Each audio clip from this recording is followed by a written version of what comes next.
Get out. This isn't your house anymore. My father's voice thundered through the living room like a bullet.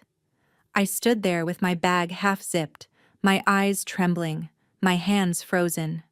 I was barefoot on the hardwood floor I used to play on as a kid, and now I was being thrown out like a stranger. My mother didn't say a word. She looked away, her hands nervously clutching the edge of her silk shawl like she wanted to disappear into it.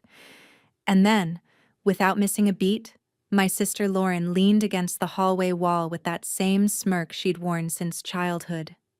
"Finally, peace," she said, twirling her phone in her hand. "I thought you'd never leave." I should have snapped back. I should have screamed. I should have reminded them that I'd paid the property taxes last year when Dad couldn't. That I bought Mom her medication when she was too embarrassed to ask anyone else. That I helped Lauren pay off her credit card debt last summer when her boyfriend ghosted her. But I didn't. I just picked up my bag, blinked the tears back, and stepped toward the front door like a stranger, excusing herself from a place she was never welcome in the first place. Then the door swung open, hard, fast, with force. And there he stood, my husband. No emotion on his face, no greeting, no smile. He was in a sharp black coat, his jaw clenched, a quiet fire behind his calm. Beside him, our lawyer. I froze. So did everyone else.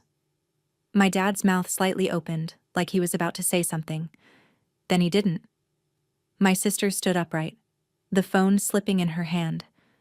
My mother? She looked like she'd just seen a ghost rise from her own guilt. But I knew this moment was coming, because I hadn't just walked into this house today with a duffel bag.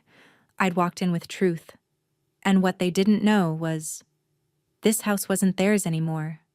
Not since last week. Let me rewind. Just a little, but not far. I'll keep it sharp. My name is Rachel Carson, 28 years old, married to a man most people don't even try to understand, Ethan Miller. Sharp mind, colder execution, a self-made real estate investor who never cared about being liked. We met 4 years ago when I was doing freelance staging jobs.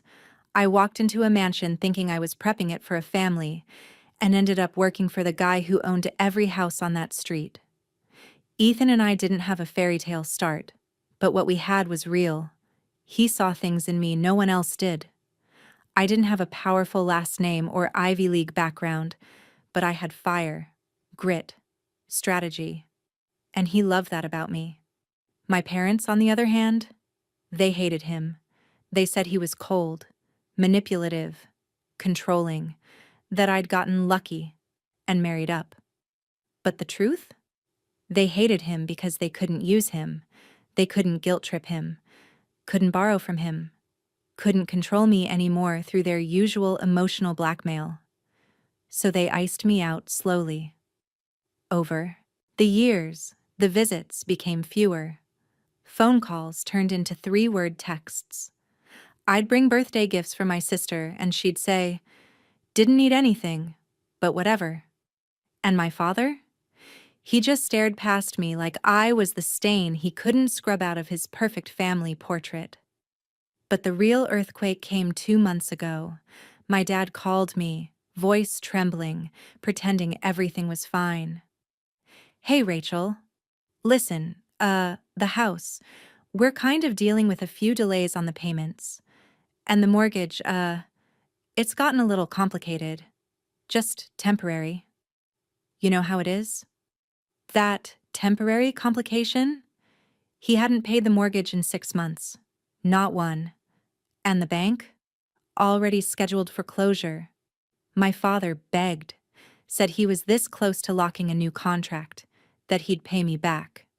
That I should do this for the family. My mom called the next day pretending like nothing happened, telling me how Lauren had been such a rock lately, planning a birthday party. My sister? She posted a story with a bottle of champagne and the caption, "Self-made." Unlike others, I didn't say anything to anyone, but I called Ethan, and within 2 days, the papers were signed. We bought the house. All legal. The deed? Transferred into my husband's company, and they never knew. Until today. Ethan walked in first. His voice was ice. Calm. Sharp. Hello, Mr. Carson, Mrs. Carson. Lauren. He looked at them one by one. I believe you've been living in our property without formal permission. My dad's face turned red, then white, then somewhere in between. He stepped forward. What the hell is this? Ethan, what are you talking about? Ethan turned to the lawyer, who calmly pulled out a crisp folder and handed it to my dad. These are the deed transfer documents, the lawyer said. The house was foreclosed. My client purchased it at auction on the 3rd. Everything's registered, notarized, and filed. My mother gasped. Lauren stared, lips parted like a mute puppet. I own this house, my dad growled. This is my house. Ethan turned to me, and then he did something I'll never forget. He reached his hand out for mine. I took it, and he walked me back inside, back into the house they threw me out of. He turned around and said, Actually, this house belongs to my wife. I looked at all of them. My father's jaw tightened, his fists curled. My mother tried to say something but only choked on air. Lauren stepped forward, shrieking, You planned this? You let us live here? Like some kind of experiment? I finally spoke. Number I just watched. Watched how you treated me. Watched how easily you threw me away. And then I looked at my father. You said this isn't my house anymore? I stepped forward. You're right. It's not. It's mine now. Silence. Suffocating silence. And then Ethan leaned into me, whispering in my ear, Are you ready? I nodded. Then let's begin. Because I wasn't just taking back a house. I was taking back every part of myself they tried to erase. Then let's begin. Ethan's words still echoed in the living room like a quiet explosion. The silence that followed was louder than any shouting match. My father looked down at the deed papers again, as if squinting harder would make them vanish. My mother, still frozen by the entryway, gripped the edge of the table like her legs might give out. And Lauren? She scoffed, threw her hair over her shoulder, and said, This is insane. This can't be legal. The lawyer cleared his throat calmly. It's not only legal, it's final. This home was sold through public auction. All prior ownership claims are void. My father suddenly snapped. I worked for this house. You think you can just come in here and kick me out? After all I've built? You didn't build anything, I said softly. You just inherited things and let them rot. He flinched, but I kept going. You let the roof leak for 2 years. You missed 6 months of payments. You lied to everyone about your money, your business, even about me. He gritted his teeth. Don't get righteous now, Rachel. You're still just a spoiled brat who married into power. I smiled, not the happy kind, the kind that comes from pain turned into steel. Maybe, but at least I didn't pretend to love my own child only to spit her out when she started thinking for herself. Lauren walked right up to me then, her voice full of venom. Let me guess. Now you're gonna make us beg to stay, right? You'll play the victim, then toss us out with some big dramatic speech. You love this kind of moment. I looked her dead in the eye. I actually plan to let you stay. Quietly. Respectfully. But the way you laughed when Dad threw me out? I paused. That changed everything. Her face twisted in disbelief. You're seriously going to evict your own family? Ethan stepped forward, speaking calmly. Legally, we're not evicting. We're serving notice to vacate due to unauthorized occupancy.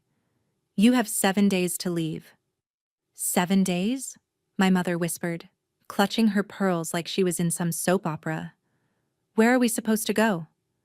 I turned to her, and for a second I hesitated. She was my mother, the one who used to braid my hair before school, who hugged me when I got my heart broken. But then I remembered the look on her face earlier, that cold, blank nothing as I stood crying by the door. So I said, "You could ask Lauren." She said she finally has peace. Lauren's jaw dropped. You can't be serious." "Dead serious," I replied, holding my chin high. "You made it clear you didn't want me around. So now I'm giving you what you asked for. Just with paperwork." My father suddenly slammed the folder shut and pointed at Ethan. "This is all you. You turned her against us. You poisoned her." Ethan didn't flinch. "I didn't poison her. I just reminded her she didn't need to keep drinking from the same well that kept making her sick." My dad lunged forward, and for a moment, I actually thought he was going to swing. But Ethan took one step in front of me and stared him down.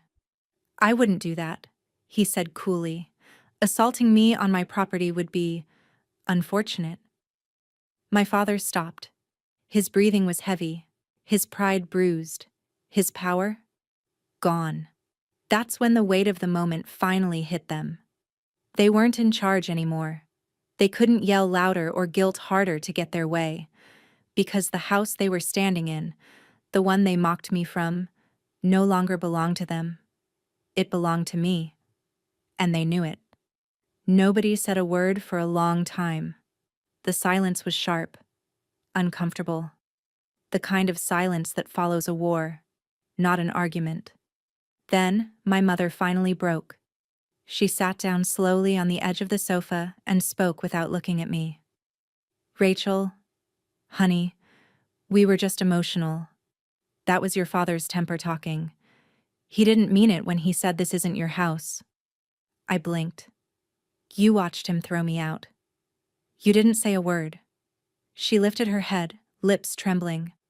I was shocked. I didn't know what to do." "You looked away," I replied coldly. "That was your choice." Lauren huffed from the corner. "Oh my God, she's seriously gonna milk this forever."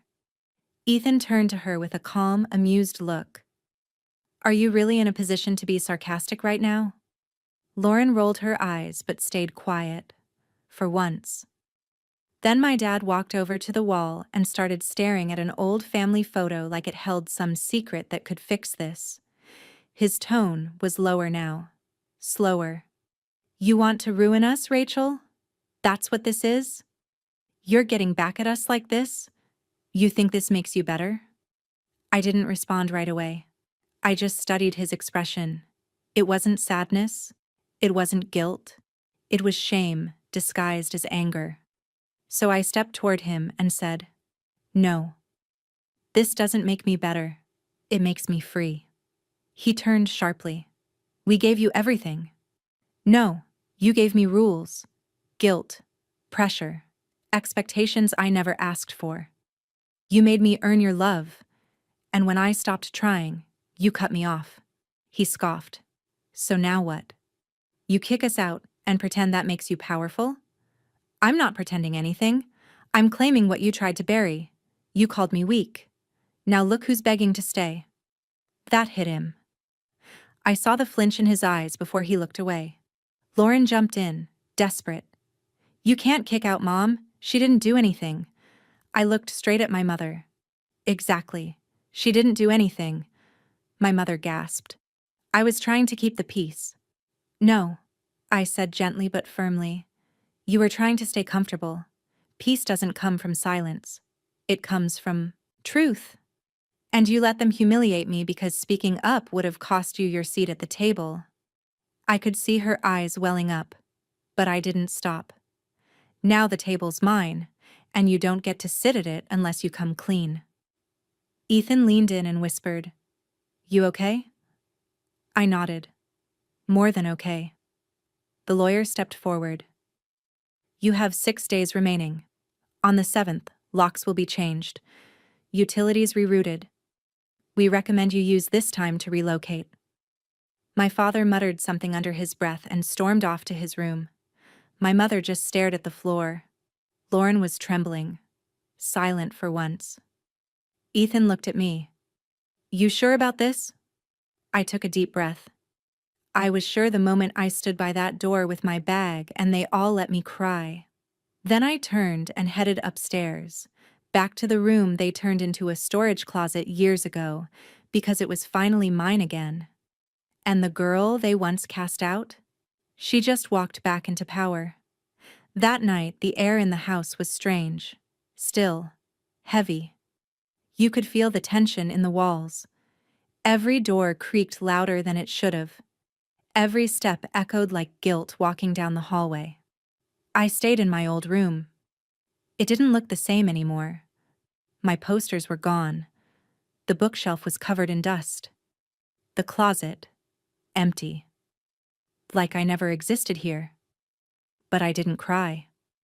Instead, I stood by the window, watching the lights from the neighbors' houses, wondering how many families were like mine, broken, but pretending to be perfect, smiling in front of others while tearing each other apart behind closed doors. Ethan came in quietly and sat down on the edge of the bed. "You're handling this better than I thought." I smiled faintly. "You mean I haven't screamed or broken a glass yet?" He shrugged. "I'd say you're entitled to it." I sat beside him. "I think the worst part is, I'm not even angry anymore. I just feel hollow." He nodded. "That's what truth does sometimes. It clears out everything fake, even if it leaves you with silence." We stayed there for a while. No words, just breathing. Until, bang. Something slammed downstairs.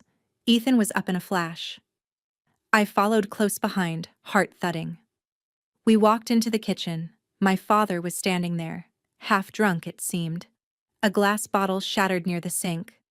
"I built this house," he roared, pointing wildly. "I paid for every tile, every brick, every damn corner. You think a piece of paper makes you its owner? It's mine."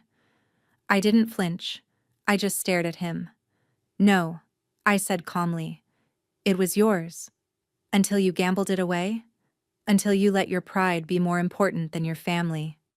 "You ungrateful," he started, stepping forward. But Ethan stepped in front of me like a shadow. My father froze. "You take one more step toward her," Ethan said low, "and I'll make sure your 6 days turn into 6 minutes." My dad glared at him, breathing hard. "You think you can scare me?" "No," Ethan replied. "I think the truth already did that." That stopped him.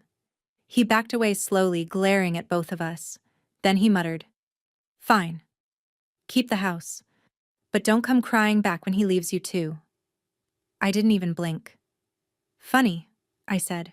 "You're the one leaving this time, and no one's stopping you." He stormed out. The door slammed so hard the windows shook. I turned to Ethan, exhaling. "You okay?" he asked again. I nodded. Because I was. I was finally more than okay. I wasn't just reclaiming walls and floors. I was reclaiming every part of myself they'd tried to break. The next morning, I made coffee in that kitchen. My kitchen. And when Lauren passed by with her luggage and refused to look me in the eye, I smiled. Day 2 had just begun. By the 5th day, the house felt quieter. No shouting, no slamming doors, no footsteps filled with judgment. Just quiet. My mother had packed most of her things.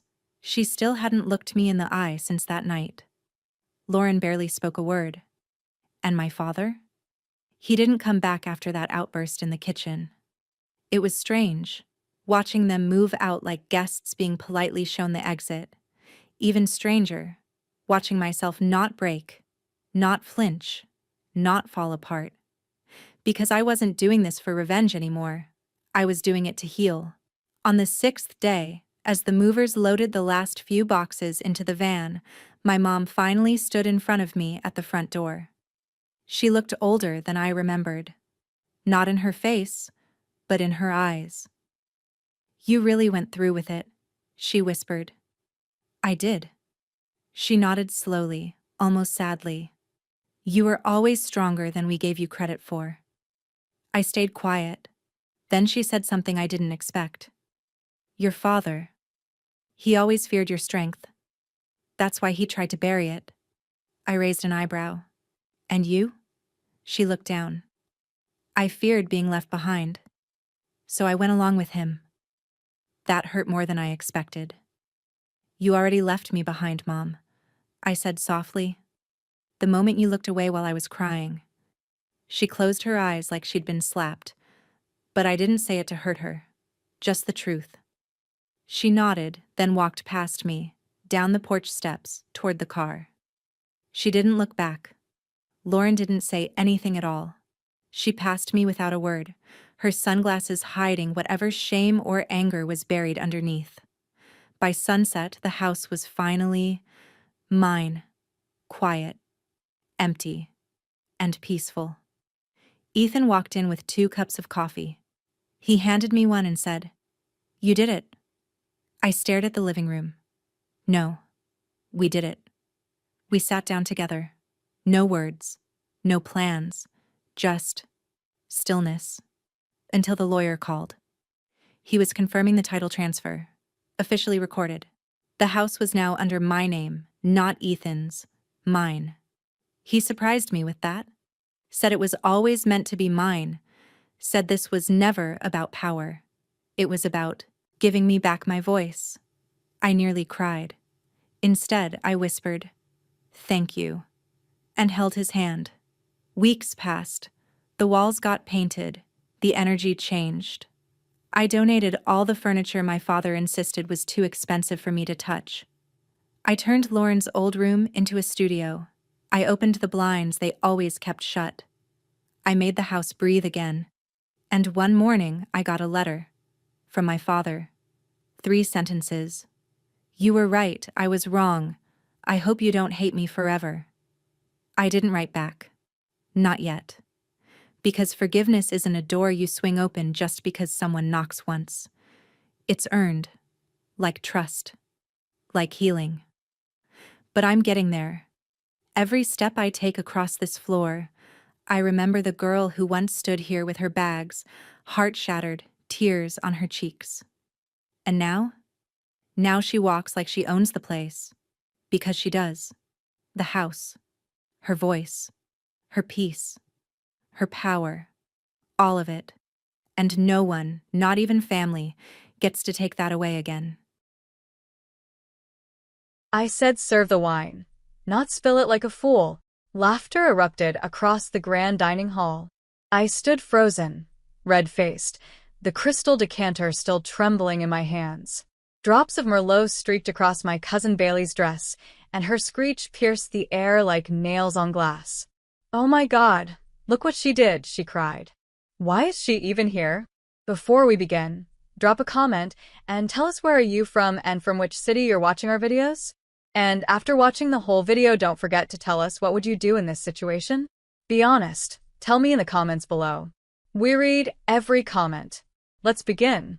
"I told you she's hopeless," my mother murmured loud enough for everyone to hear, not even bothering to mask the disdain in her voice. "Can't hold a job, can't even serve a drink. She's 24 and still leeching off us. Somebody needs to tell her the truth." My Aunt Karen chimed in with a smirk. It's about time. That was it. The moment they had been building up to all night. One by one, their faces turned toward me like vultures circling. My hands clenched the fabric of my dress so tightly, I thought it would tear. My father stood, tapping his glass with a spoon until the room quieted. "Everyone, thank you for coming to this family celebration," he began, giving a fake politician smile. "Before we continue dessert, there's one thing we need to handle." He turned to me. "Emily," he said, voice booming, "you've failed to live up to this family's name. While everyone else contributes, you bring nothing but embarrassment. So tonight, we've arranged something that will free us of your weight." I blinked. "What?" "Your belongings are already packed," my mother said coldly. "You're going to live with someone in Pine Hollow Valley. His name's Carter Hale. You'll be staying with him from now on." "What the hell are you talking about?" I gasped, my voice shaky. "You'll be his wife," Dad said plainly.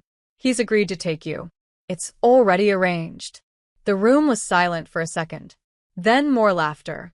"She's being given away like a clearance item," Bailey snorted. "You're not serious," I whispered. "You're giving me away to a villager?" "He's a farmer," Mom said, shrugging. "You won't outshine anyone there, don't worry." I looked to my brother, he didn't meet my eyes.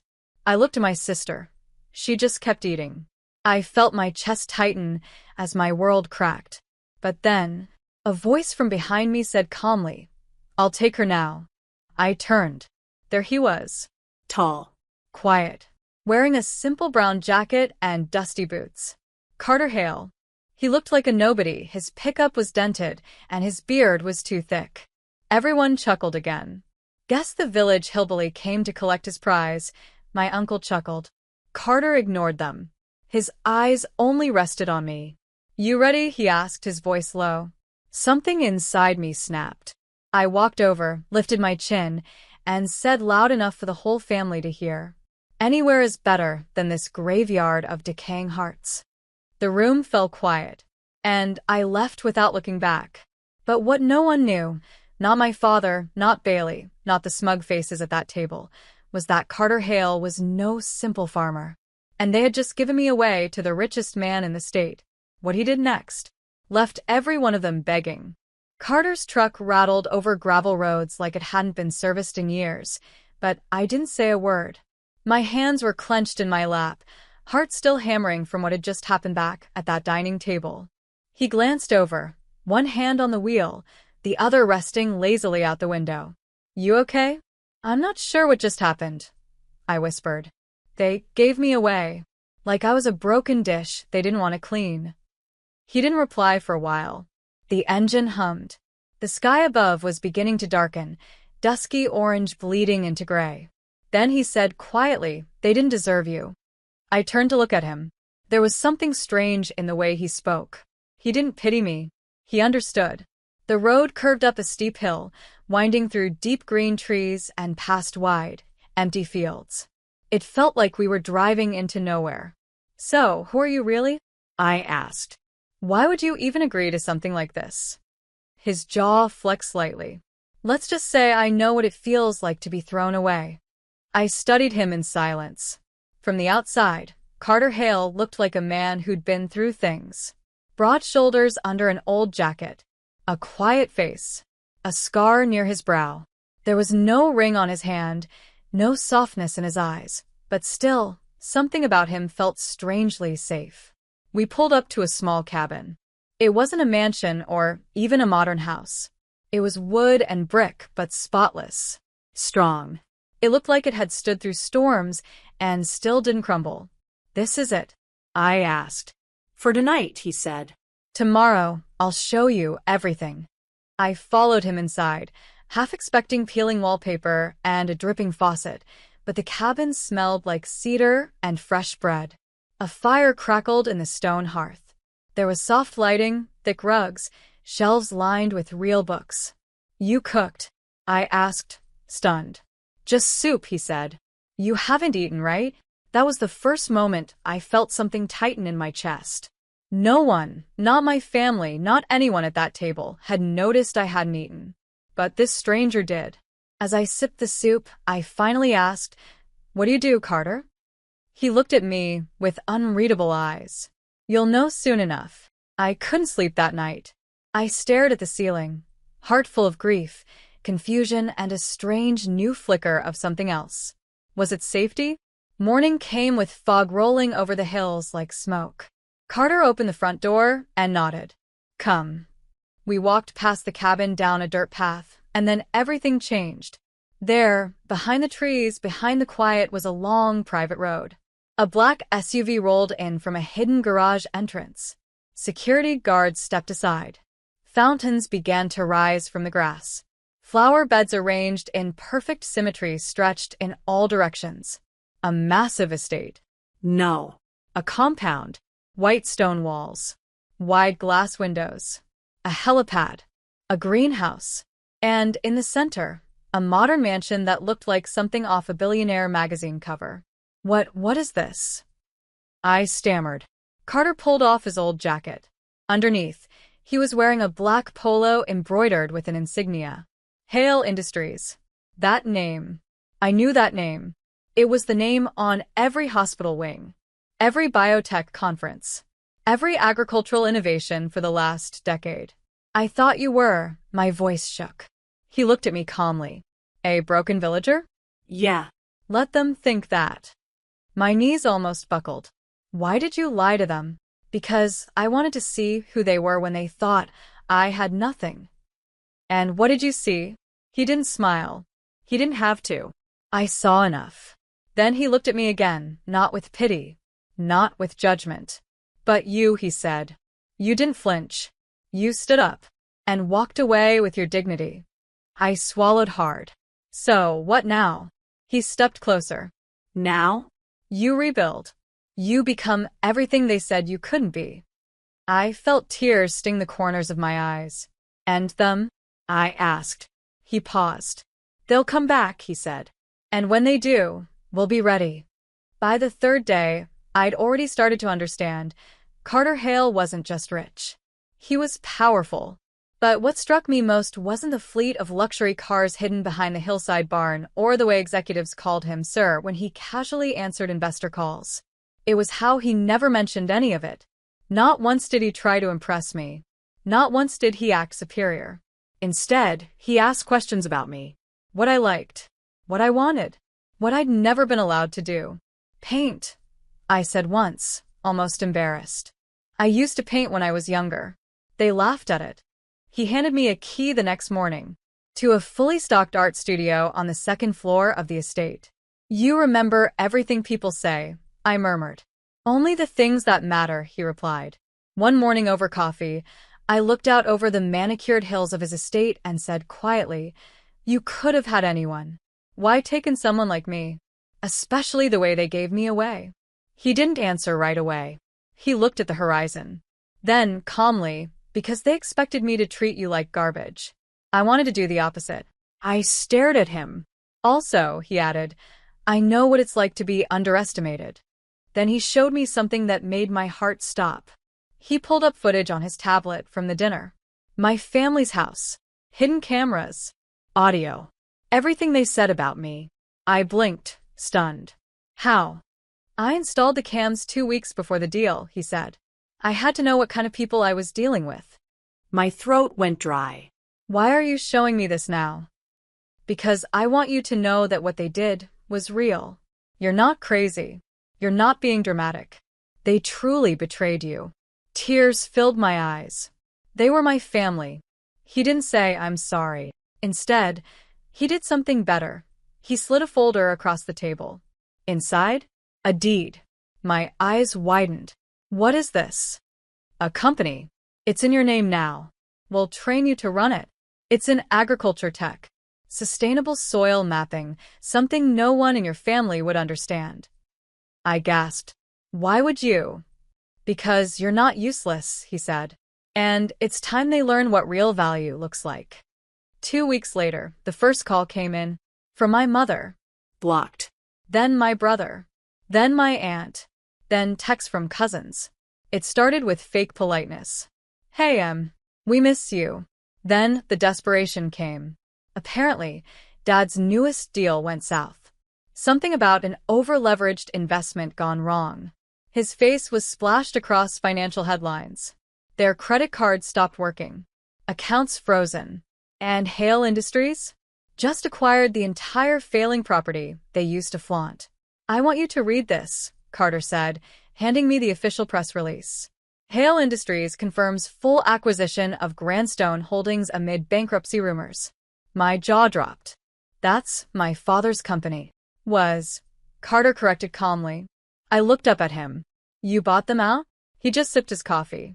No one gives away their daughter to a man like me and expects to stay standing. I laughed through tears. For the first time in my life, I felt seen. Heard. Protected. But most importantly, empowered. I wasn't a family embarrassment anymore. I was the owner of what they used to control. And when my father finally called, I answered on speaker. Emily, he stammered. I know there were mistakes made. But listen, we need your help. Just a little investment to keep things afloat. You understand, right? You're one of us. I looked at Carter. He gave me one small nod. And I said, with every ounce of calm I had, I'm not one of you. Not anymore. Then I ended the call. The morning after I hung up on my father, something strange happened. They showed up. Not just a message. Not a call. They drove out, all the way to Pine Hollow Valley, and stood at the gates of Carter's estate in cheap suits and forced smiles like nothing had ever happened. Bailey was wearing sunglasses too big for her face, and acting like this was a casual brunch. Mom had brought a pie. I watched from the second-floor window, arms crossed, heart pounding.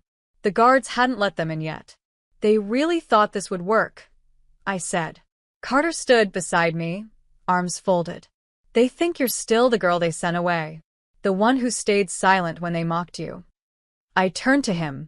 I'm not her anymore. He smiled. Then go show them. I stepped out through the tall glass doors and into the courtyard, heels clicking on the flagstone, wearing a sleek navy blue pantsuit Carter had gifted me the week before. Their jaws dropped.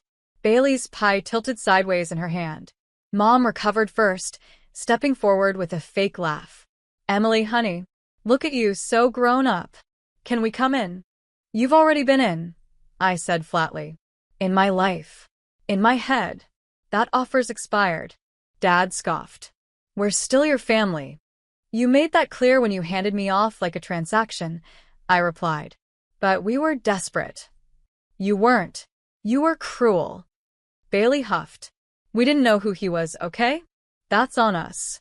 Can we just move on? Like, maybe you could loan us something for Dad's restructuring. The audacity made my chest tighten. Carter joined me at the top of the steps, his presence making them visibly nervous. Do you know how many times I watched that dinner footage? I asked softly. How many times I heard the word useless? From every single one of you. Silence. You don't just erase that with a pie, Carter added. And just so you know, the house you're living in? The one you mortgaged behind Emily's back. Dad flinched. We own that now, too. You what? Mom gasped. You'll receive a relocation notice by next month, Carter continued smoothly. But you can apply for temporary residence in one of our guest quarters if Emily allows it. Their eyes shot to me, and I said what I had waited years to say. No. Emily, Mom whispered. We raised you. No, I repeated. You shaped me into someone I had to break apart just to find who I really was. Bailey dropped the pie, and I turned, walking back inside with Carter, the massive doors slowly closing behind us. I didn't cry. I didn't shake. I didn't doubt. Because for once, I was the one closing the door, and they were the ones standing outside, lost. That night, Carter took me to the rooftop.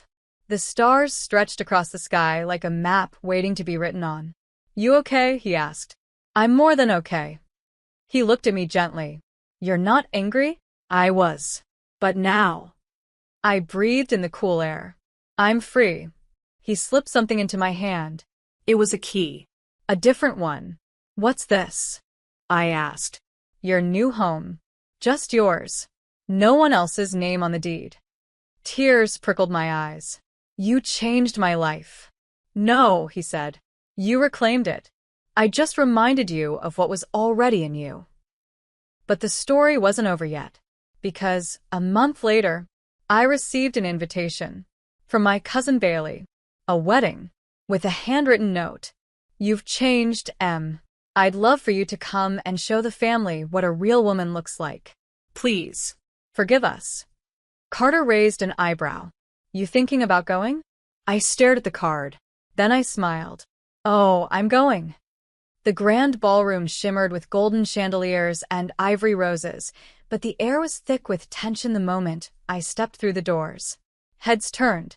Gasps slipped through lips.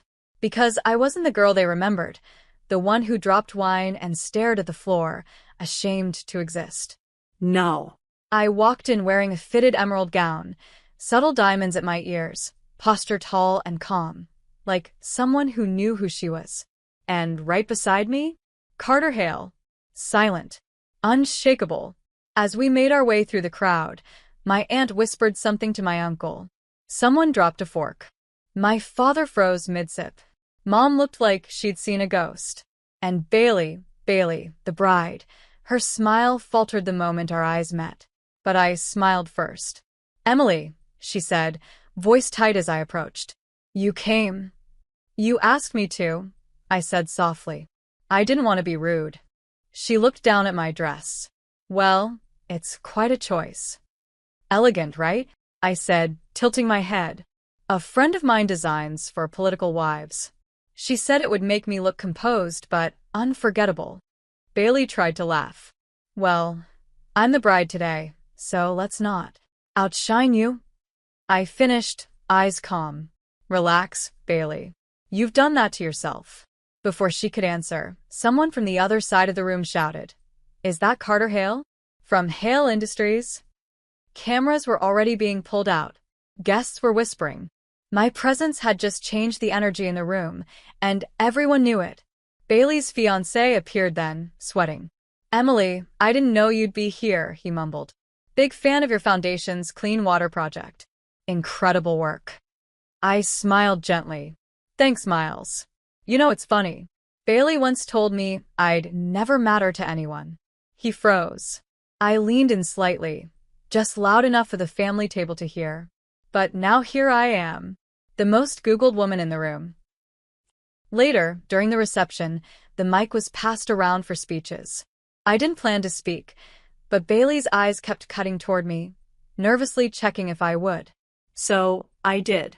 I took the mic calmly, cleared my throat, And said, I was told once I was a burden, that I'd never succeed, that the best I could hope for was being someone else's responsibility.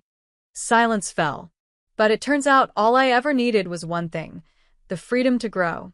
I didn't have that in my family, but I found it in the unlikeliest place. I turned, eyes locking with Carter's. A man who saw my worth before I did, who gave me the tools to build a life, not a cage. My mother lowered her head. Bailey gripped her wineglass until her knuckles turned white. So today, I'm not here as their shame, or their scapegoat. I'm here as proof that no matter how deeply someone tries to bury you, truth rises. I handed the mic back and sat down, my hand steady. Carter reached over under the table and held mine. You didn't just get closure, he whispered. You gave them a mirror. That night, we left early. As we pulled away from the ballroom, I looked out the window one last time. The people inside were still pretending, still wearing masks. But I wasn't one of them anymore. Because the girl they gave away became the woman they couldn't afford to lose. And she never looked back again.